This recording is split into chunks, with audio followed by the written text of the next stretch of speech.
Et on se retrouve donc pour cette revue de presse de l'économie.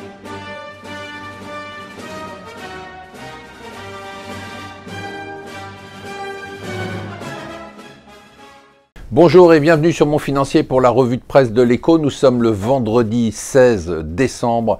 L'événement du jour, c'est le dollar. Ce n'est même plus une hausse, c'est une réévaluation. Une réévaluation, c'est quoi?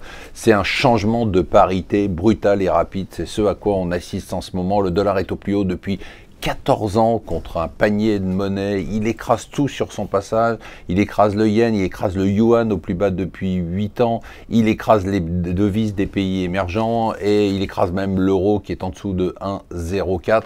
C'est assez phénoménal, ça va avoir des conséquences majeures sur l'ensemble de l'économie mondiale et notamment ça va peser sur les pays émergents, mais pour l'instant on a un phénomène qui est assez lourd. Alors bien évidemment la hausse du pétrole, la hausse du dollar, vous l'avez compris, elle est liée à la hausse des taux d'intérêt. Ça, c'est le premier élément. Elle est liée aux agrégats économiques américains, puisque la Fed a dit de façon claire et nette que l'économie américaine allait bien, et c'est la première fois qu'elle le fait depuis la crise de 2008.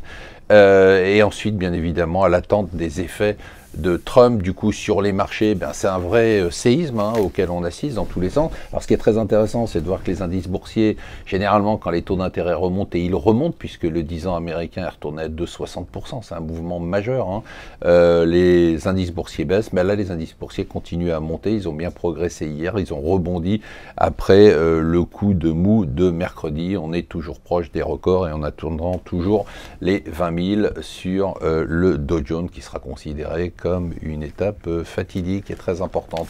Du côté de la vie des entreprises, pauvre Yahoo devait être acheté par Verizon à 4,8 milliards, mais Yahoo a annoncé hier qu'en fait c'était 1 milliard de comptes qui auraient été hackés avec des données disséminées dans la nature. Du coup, Verizon a le droit de revoir son offre et elle ne va pas se gêner. Je n'ai jamais compris comment des gens pouvaient acheter EDF ou recommander d'acheter EDF. Voilà, ça c'est une boîte. Son introduction par l'État, c'est l'État qui a introduit cette boîte, a été une arnaque totale. Le cours s'est totalement effondré, a perdu plus de 50% de sa valeur. Et hier, ça s'est encore pris une tôle magistrale, plus de 12% de baisse en une journée. Enfin, de toute façon, voilà une boîte dans laquelle vous investissez, qui est dirigée par l'État, qui est jugée partie, puisque les bénéfices d'EDF dépendent du cours de l'électricité qui est fixé de façon totalement arbitraire par l'État. Donc qu'est-ce que vous voulez foutre dans une boîte pareille? Si vous en avez, je ne sais même pas quoi vous dire, vous devriez jamais avoir touché à ça. Je ne comprends pas comment cette intro, qui a été une véritable arnaque, n'a pas appelé des sanctions.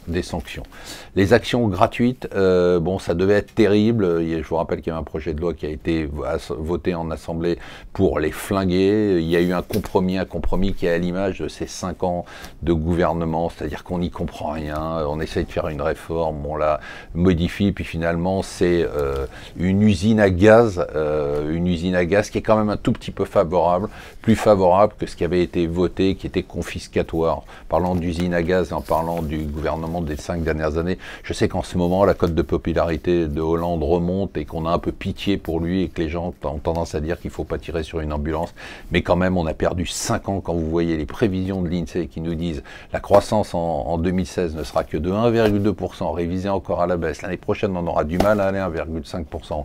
Que le chômage, alors que les autres pays sont en plein emploi, que notre chômage va peut-être, dans le meilleur des cas, atteindre 9,5% l'année prochaine. On se dit vraiment qu'on a perdu 5 ans et franchement, je lui en veux.